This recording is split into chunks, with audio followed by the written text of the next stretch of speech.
Meus irmãos amados, graças e paz, convido você, por favor, a abrir sua Bíblia comigo no Evangelho conforme escreveu Mateus, capítulo 5.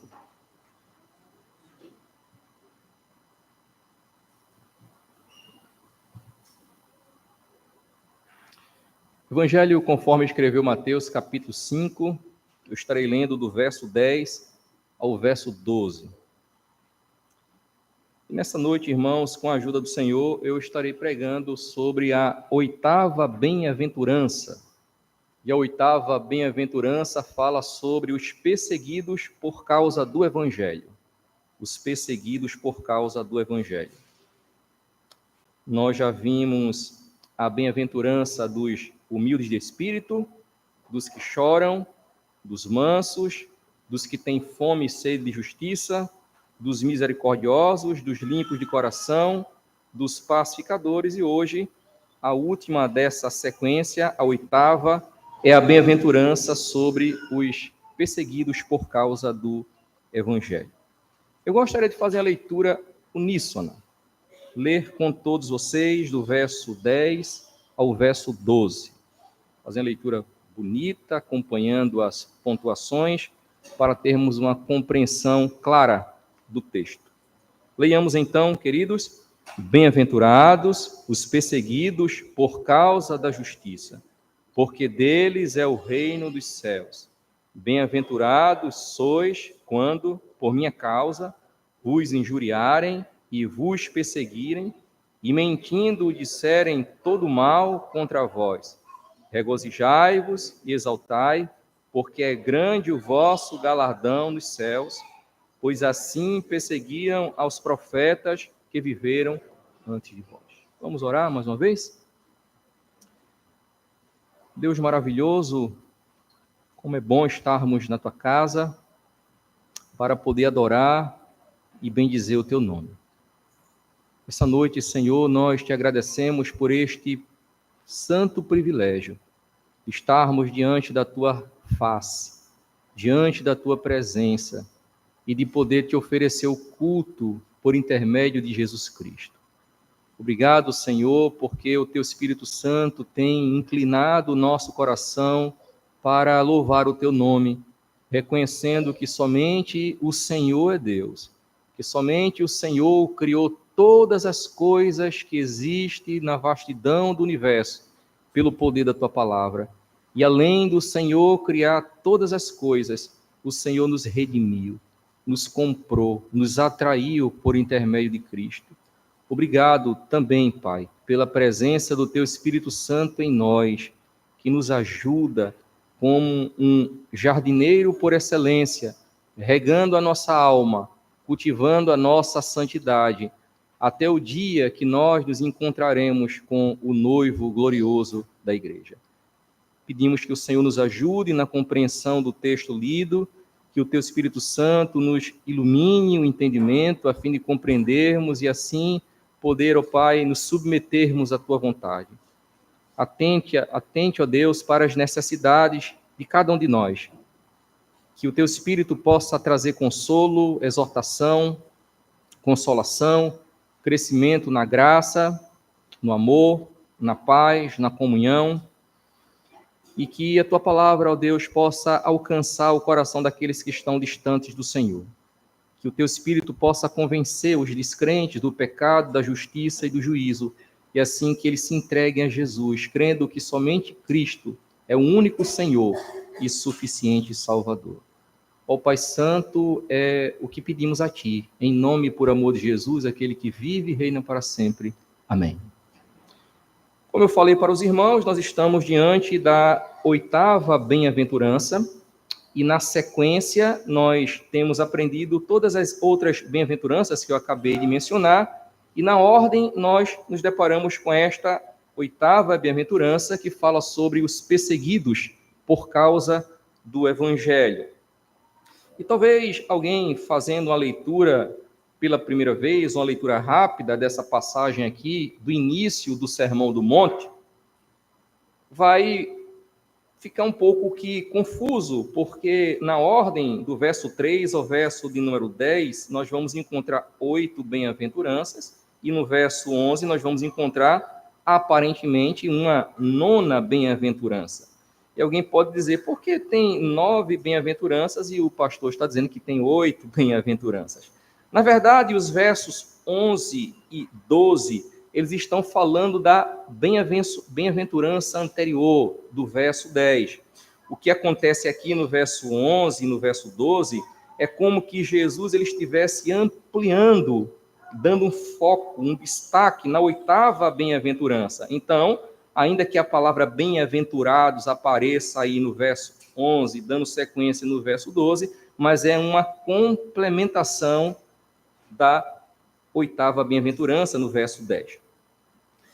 E, meus irmãos, percebam que esse verbo aqui, perseguir, ele vai aparecer em cada um desses versos que nós acabamos de ler. Olhe comigo na sua Bíblia, que no verso 10 vai dizer, bem-aventurados os perseguidos. No verso 11 vai dizer, vos perseguirem. E no verso 12 diz, pois assim perseguiram os profetas. Então está na sequência, perseguidos, perseguirem e perseguiram. A palavra perseguido se refere, na verdade, a uma pessoa que ela está sendo atacada, uma pessoa que está sendo maltratada, ridicularizada, pressionada, hostilizada, a fim de que ela negue a sua fé em Jesus. Uma pessoa que ela está sendo atacada, pressionada, a fim de que ela abandone os seus compromissos assumidos com Cristo e assim das costas para os valores do reino de Deus. Então, sempre o propósito das perseguições é de tentar afastar o crente dos braços de Cristo. Mas a pergunta é, será mesmo que isso acontece? E diante disso, eu gostaria de ressaltar aqui pelo menos 4 verdades nessa 8ª bem-aventurança. Percebam aí comigo que a primeira verdade que eu gostaria de destacar está no verso 12, no finalzinho, onde diz que os profetas foram perseguidos. É o que diz aí no verso 12, no finalzinho, vai dizer assim, pois assim perseguiram os profetas que viveram antes de vós. O Senhor Jesus Cristo nos lembra aqui, dizendo que tempos antes dos discípulos, os profetas do Senhor, eles foram perseguidos. E como sabemos, o profeta é aquele que fala em nome de Deus. O profeta é a boca de Deus. Os profetas são os mensageiros do céu na terra, são os mensageiros, os pregadores da palavra de Deus. E a Bíblia vai falar de muitos profetas, isso olhando para o contexto do Antigo Testamento. Até as crianças que estão aqui têm aprendido na sua casa, na escola bíblica dominical, a presença e o nome de muitos profetas, que elas podem até citar o nome de vários. Mas dentre esses vários profetas, nós podemos destacar alguns que a Bíblia ela traz com clareza que eles foram perseguidos. E na verdade, irmãos amados, nenhum profeta de Deus teve uma vida fácil.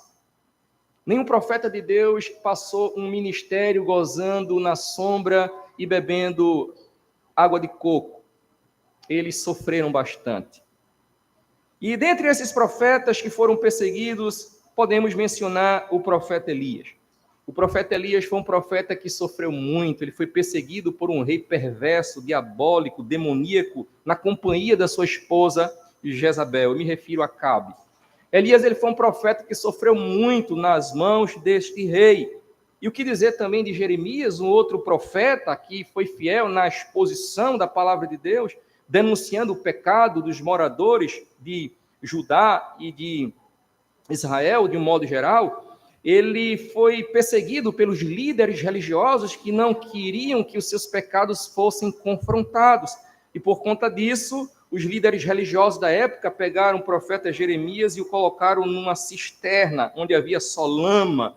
E a gente vai encontrar isso em Jeremias 38, verso 6. O profeta Isaías também foi um profeta que ele foi perseguido. A Bíblia ela não vai dizer, mas a tradição diz que o profeta Isaías, por conta da sua fidelidade na pregação, ele foi preso no período do rei Manassés e ele foi cerrado ao meio. Micaías foi um outro profeta perseguido, ele também foi preso e maltratado, de acordo com 1 Reis, capítulo 22. O que dizer de Daniel? Que ele não queria deixar de orar ao Senhor, ainda que tivesse de ser lançado na cova dos leões. Ele foi um profeta perseguido. Zacarias, filho de Joiada, ele foi também apedrejado até a morte no pátio do templo, isso por conta da sua fidelidade à pregação. Um outro profeta, já no contexto entre Antigo para Novo Testamento, João Batista, também foi perseguido. Ele preferiu dizer a verdade do que ficar em um contexto de conforto.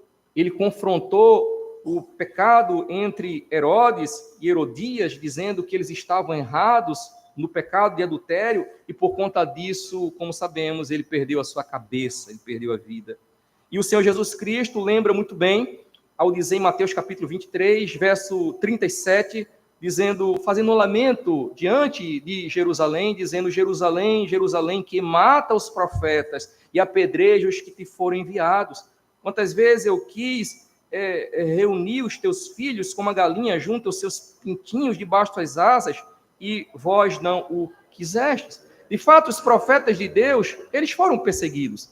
E Jesus, ele lembra que nesta oitava bem-aventurança, assim como perseguiram os profetas que viveram antes de vós, isso vai acontecer com vocês. Mas a segunda verdade que podemos destacar aqui na oitava bem-aventurança é que essa perseguição, ela vem por causa da justiça. A perseguição falada por Jesus aqui, ela tem uma causa, e ela vem por causa da justiça. O apóstolo Pedro, quando ele escreve a sua primeira carta, ele nos lembra que existe um tipo de sofrimento, presta atenção, existe um tipo de sofrimento que ele vai vir sobre os infratores. Existe um tipo de perseguição, podemos dizer assim, que vai vir na vida dos que são injustos. É o que ele vai dizer no capítulo 4, verso 15. Não sofra, porém, nenhum de vós, falando para a igreja, ele está, como assassino, ladrão ou malfeitor, ou quem se intromete em negócios de outrem. Pedro está alertando a igreja, dizendo assim, não sofra como um assassino, não sofra como um ladrão, como um malfeitor, como um fofoqueiro, não sofra dessa forma. Ou seja, existe um tipo de sofrimento para os infratores. Existe um tipo de perseguição para aqueles que estão contra a lei. É o que nós encontramos na nossa realidade. E, de fato, nós desejamos isso, porque isso é fazer justiça. É um infrator, é um criminoso, é aquele que está quebrando a lei de Deus e a lei dos homens, ele precisa ser punido, ele precisa receber a pena, ele precisa sofrer por conta dos seus atos errados. É comum nós encontrarmos isso. E essa é a lógica da equação. Mas aqui Cristo ele está trazendo uma realidade completamente diferente. O Senhor Jesus Cristo ele vai entrar nessa contramão e vai dizer o seguinte, que no reino de Deus, aqueles que são justos, aqueles que estão andando de acordo com a palavra de Deus, eles serão injustiçados. Bem-aventurados os perseguidos por causa da justiça. Ele vai falar, sim, de um tipo de sofrimento que vai vir na vida dos discípulos por causa da justiça. Se ele dissesse, vai vir um sofrimento, vai vir uma perseguição por causa da injustiça, ou seja, por conta da quebra da lei, era algo que todo mundo iria esperar. Mas ele vai dizer que há uma perseguição por causa da justiça. Como então compreender isso, irmãos? Sofrer por causa da justiça, ser perseguido por causa da justiça. Eu queria dar aqui alguns exemplos que vai elucidar um pouco o que eu estou tentando explicar. Imagine você que tem um vizinho, é um exemplo, mas isso eu creio que se torna realidade em alguns casos, e esse vizinho seu, ele tem o costume de roubar a energia da selva. Ele faz o famoso macaco, alguns chamam de gato. E ele diz assim que tem sido bom demais para ele, tem diminuído bastante a sua receita. E ele diz, olha, por que você não faz isso, irmão? Ninguém vai ver, eu sei como fazer, eu tenho experiência nessa área, e você vai estar gastando dinheiro, pagando a energia que cada vez mais está subindo. Então ele se volta para você e diz assim, eu posso fazer isso de graça para você, você não quer? Então você se recusa a aceitar essa proposta de roubar energia. E a pergunta é, como esse vizinho vai olhar para você? Imagine que você também está trabalhando e nesse ambiente de trabalho você tem um colega de trabalho que ele é acostumado a tirar o material da empresa escondido e levar para sua casa. e você vê isso, ele vai dizer assim, amigo, irmão, a empresa é rica demais.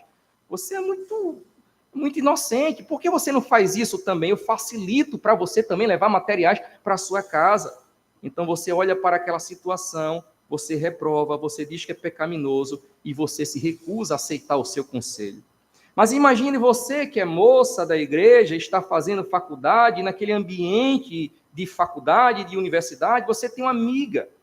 E essa sua amiga, ela tem uma vida comum de ficar com vários rapazes. Isso para ela é o máximo. E ela aconselha você também a ficar tendo uma atitude como a dela, ficando com vários rapazes. E você se recusa a aceitar o seu conselho, dizendo, não, eu estou me esforçando para poder namorar, noivar e me casar com um rapaz que venha da parte de Deus, que tenha um temor do Senhor, e eu estou me preservando a minha virgindade para o dia do casamento. A questão é, como essa outra moça vai olhar para você? Vai olhar para você com os bons olhos? Então percebam que eu estou aqui trazendo 3 exemplos de uma ação de justiça, de uma ação de acordo com a palavra de Deus, que vai naturalmente trazer para você a represária. Vai trazer sofrimentos, vai trazer cara feia, vai trazer até mesmo perseguição. É isso que Cristo está nos ensinando aqui. Por causa da justiça haverá perseguição. É porque o discípulo de Cristo, irmãos amados, ele está exatamente debaixo desta realidade aqui. Isso surge uma pergunta. Por que o discípulo de Jesus ele vai ser mal visto dentro dessas circunstâncias? Porque nós estamos diante de um princípio que ele não será jamais mudado.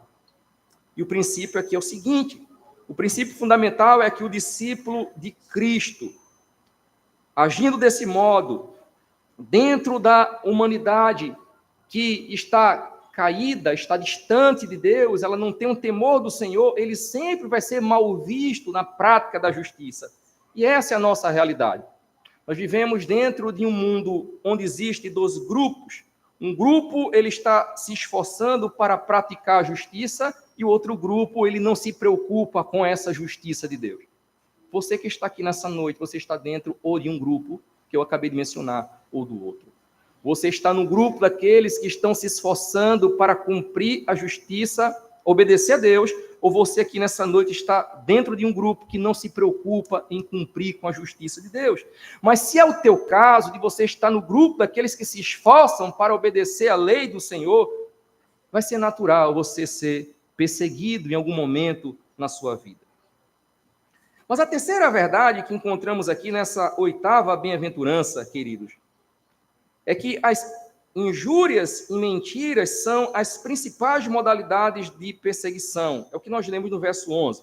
O verso 11 vai dizer assim: bem-aventurados sois quando por minha causa vos injuriarem e vos perseguirem e mentindo disserem todo mal contra vós.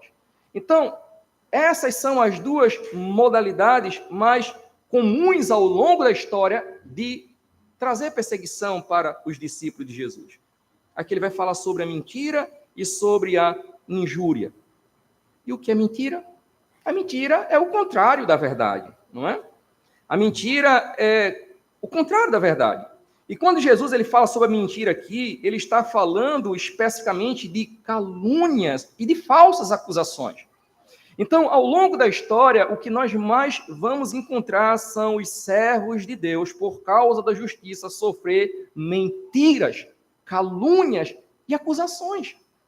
Não tem como viver toda a nossa vida servindo a Deus sem que uma hora ou outra você seja acusado de uma falsa acusação.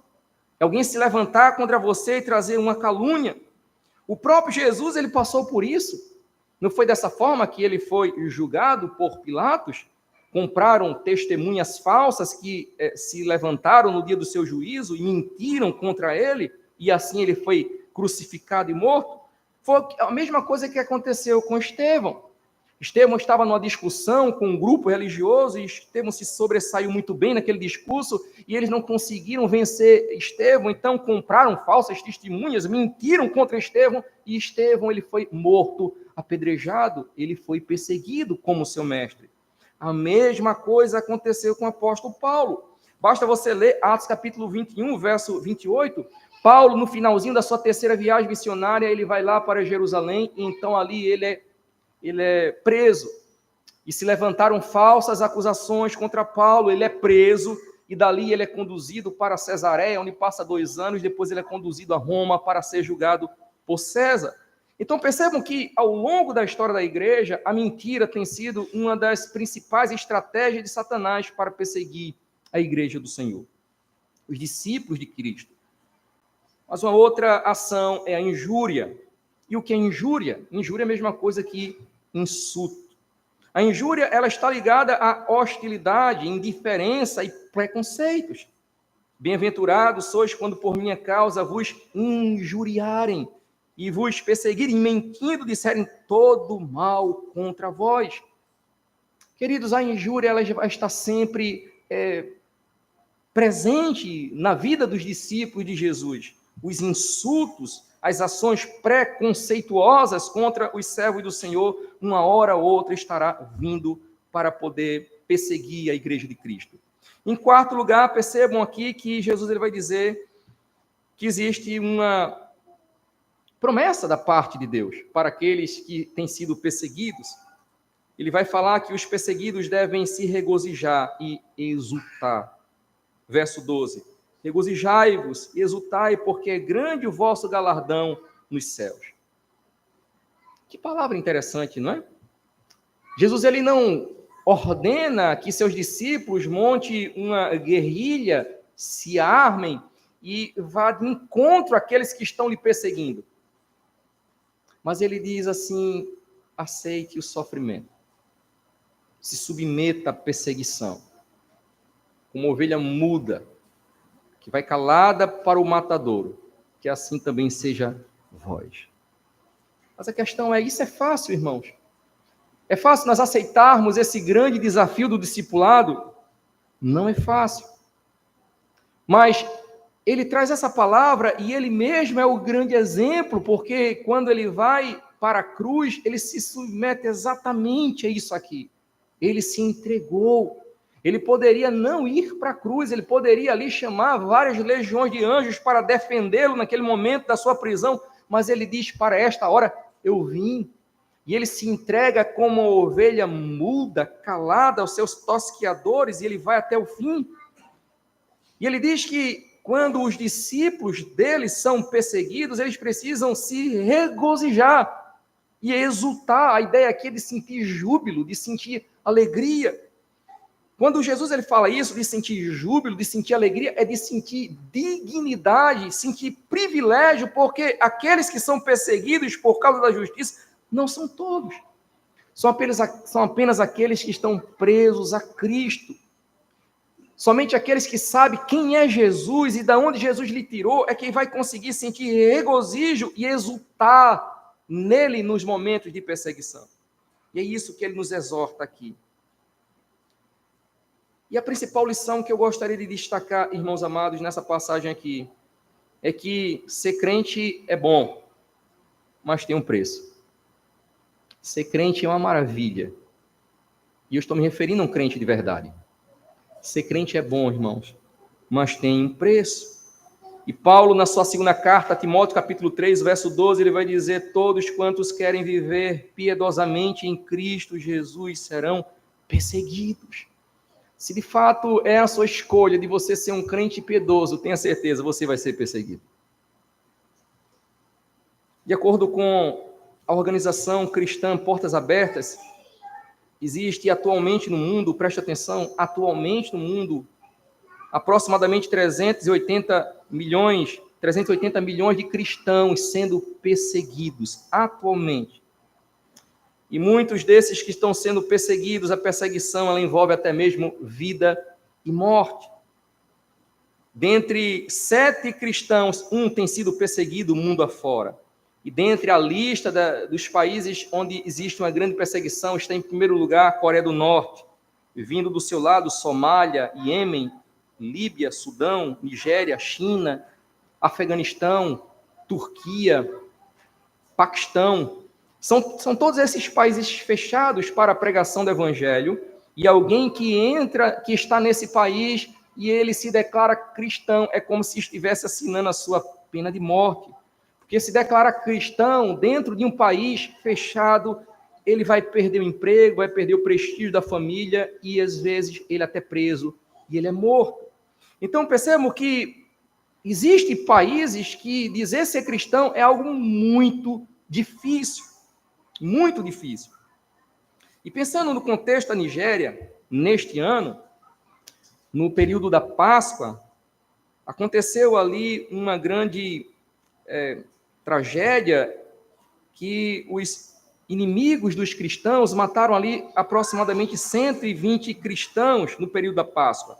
No mês passado, no mês de junho, no mês retrasado, no mês de junho, há um relato de que na aldeia de Ieluata, no estado de Benue, houve um massacre onde mataram aproximadamente 200 cristãos. Percebam que eu estou falando de dados recentes. Existem muitos cristãos que têm sido mortos mundo afora.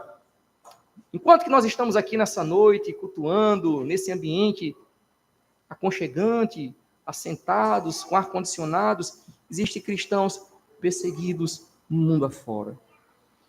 Então, alguém pode até se perguntar, tá ok, pastor, de fato, existe essa perseguição em países fechados. Mas será que nós, aqui no Brasil, ou aqueles que vivem em países, naquilo que é chamado de países livres, ou de países num contexto ocidental, será que nós sofremos algum tipo de perseguição? E pelo incrível que pareça, sim. A nossa perseguição dentro de um país livre jamais será comparada a uma perseguição aos cristãos de um país fechado. Nenhum de nós aqui teve a experiência de ser preso por conta da pregação do Evangelho. Nenhum de nós aqui perdeu nem sequer uma unha pela perseguição ao Evangelho. Mas podemos sim, queridos, sofrer uma perseguição velada, digamos assim, no contexto de um país aberto e livre.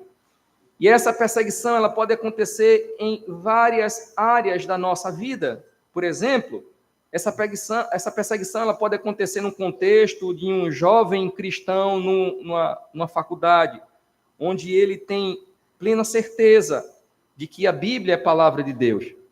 E muitos dos seus professores vão ridicularizar dele, muitos dos seus colegas vão ridicularizar dele. Eu acabei de dar um exemplo, mas eu vou enfatizar.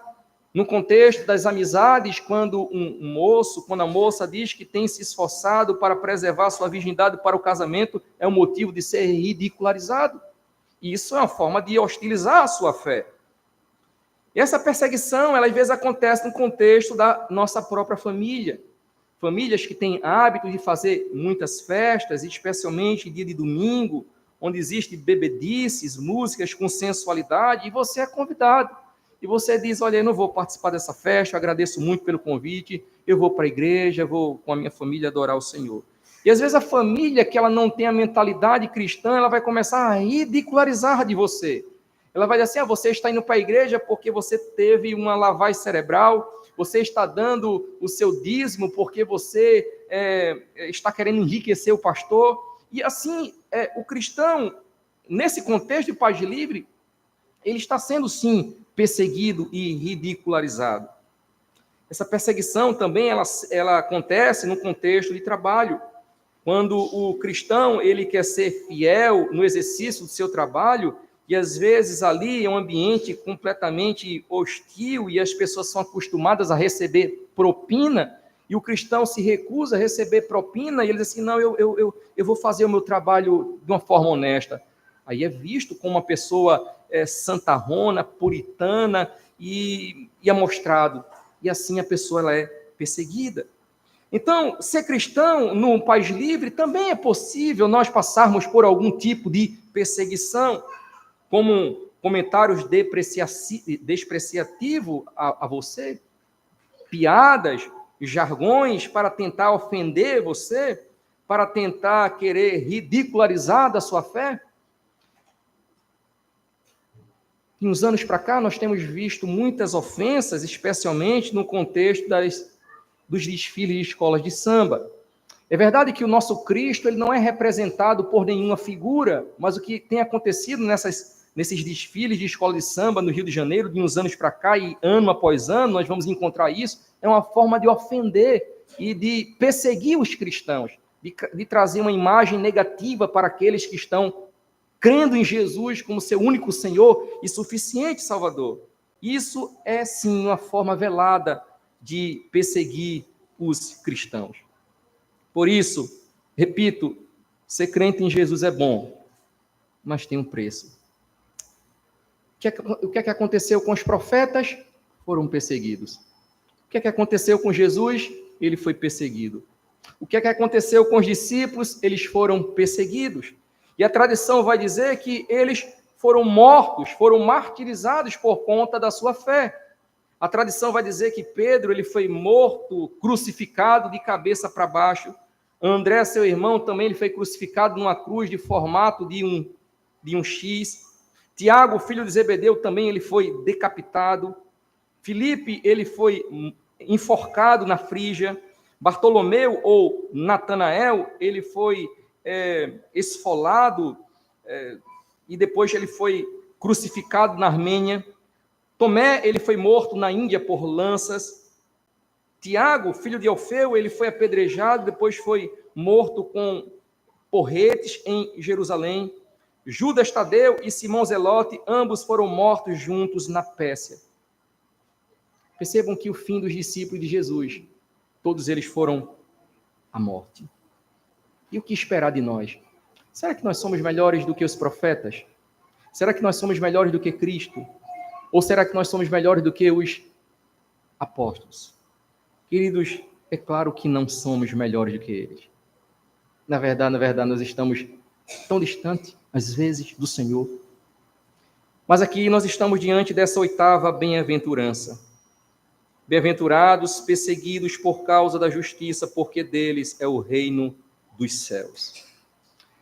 E diante desta oitava bem-aventurança, eu fico pensando, irmãos amados, naqueles que têm abandonado a igreja por conta de cara feia, por conta de um olhar que às vezes não é nem desejado, mas foi interpretado como que estivesse desprezando você.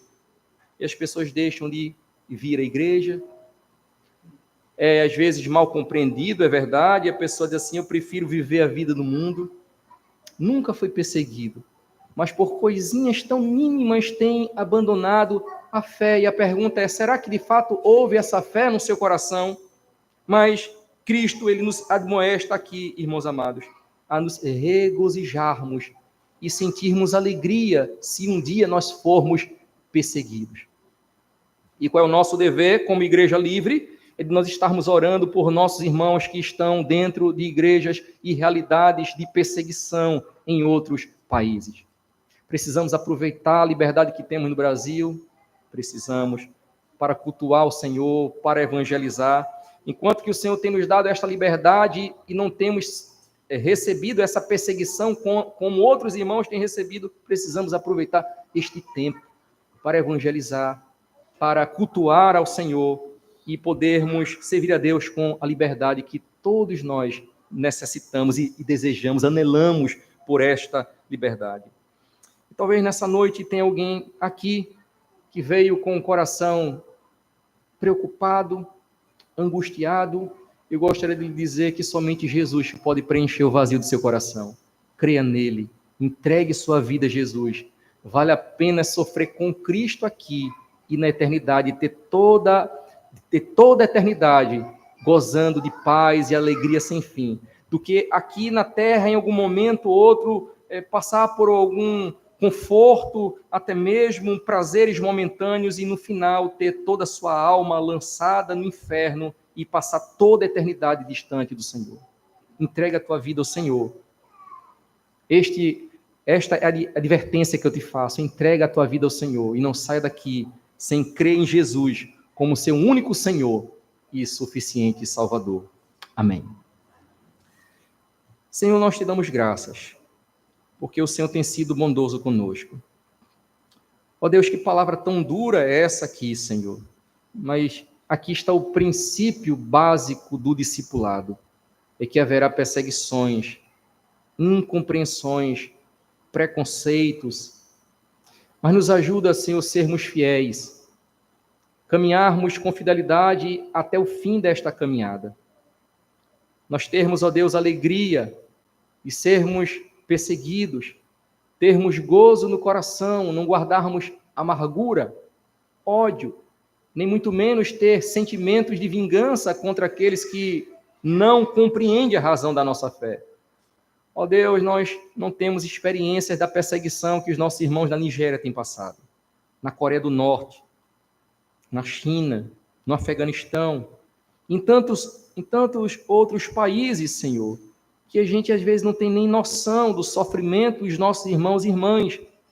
Mas pedimos, ó Deus, que o Senhor os ajude os missionários, Senhor, que têm lutado para ver os homens reconhecer a Cristo como Senhor e Salvador.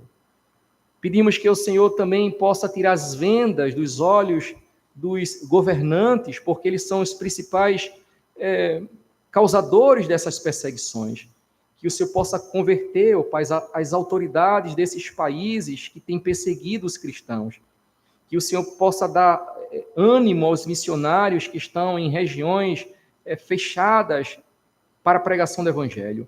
Que o Senhor dê a graça da perseverança àqueles que têm sofrido, ó Deus. Que o Senhor possa ajudar o teu povo, ó Deus, que estão em países que não têm a liberdade como nós temos.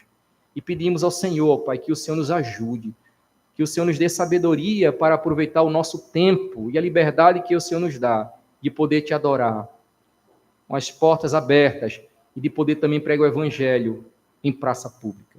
É o que te pedimos, Senhor. Tudo isso em nome de Jesus, aquele que vive e reina para sempre. Amém.